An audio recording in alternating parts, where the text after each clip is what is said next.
The way Matt's ability to detect objects works is sort of like the inverse of how sight works. To a sighted person, the experience of depth stems primarily from the brain working out the small differences between two-dimensional images with each presented to one eye. And a sense of depth then sort of emerges downstream of these two-dimensional images. Now, Matt's view of the world is entirely three-dimensional and devoid of all two-dimensional surface information.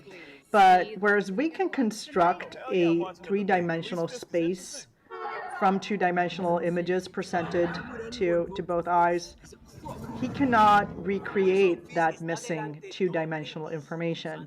His sense of the objects around him stems from echo information, and this is really regardless of what we imagine the radar sense to be. But I've also made the case that this conundrum is what makes Matt Murdock's very particular brand of blindness so difficult to make sense of for so many people.